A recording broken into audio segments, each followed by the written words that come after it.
தேவன் எதை விரும்புறாரு அப்படின்னா, யாரை நினைக்கிறாருன்னா, யாரை ஆசீர்வதிக்கிறார் அப்படின்னா, இன்னைக்கு யார் தேவனுக்கு பயப்படுகிறவர்கள் இருக்கிறார்கள். பயப்படுகிறவர்கள் மாத்திரம் கிடையாது, யார் தேவனை நம்புகிறவர்கள் இருக்கிறாங்க, அவர்களை தான் தேவன் நினைக்கிறார்.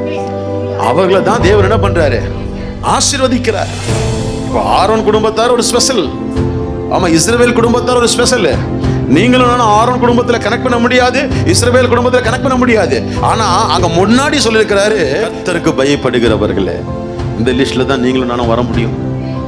ஆமா, இதுல தான் நம்ம வர முடியும். அல்லேலூயா. ஆண்டவர் பார்க்கல அவர் நல்லவராக இருக்கிறாரு. மூணாவது ஒரு கூட்டத்தை வச்சிருக்கிறார். ஆனா அந்த கூட்டத்தை முதல்ல நினைக்கிறாரு.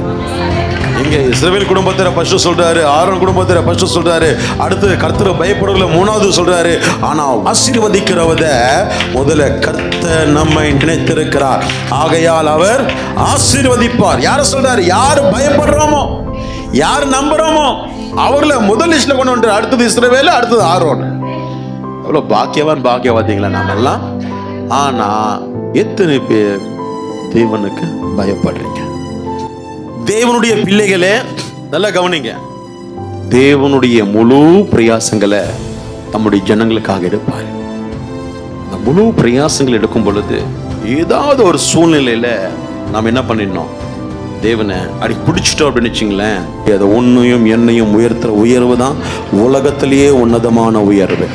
அல்லேலூயா. ஆனா பிடிக்கல, நான் அசட்டை பண்ணிக்கினே இருக்கிறேன் அப்படின்னா ஏசப்பா என்ன பண்ணுவாரு?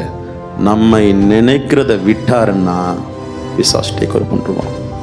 பிசாசு டேக் ஓவர் பண்ணிட்டாருன்னா ஒண்ணுமே பண்ண முடியாது. தேவனுக்கு பயப்படுகிறவர்கள், தேவனை நம்பி வாழுகிறவர்கள் கைவிடப்பட்டதாகவும், அவங்க குறைஞ்சு போனதாகவும், அவங்க வெக்கப்பட்டதாகவும், அவங்க தலை குனிஞ்சதாகவும், அவங்க தரித்திரம் அடைஞ்சதாகவும் சரித்திரத்தில் இல்லை.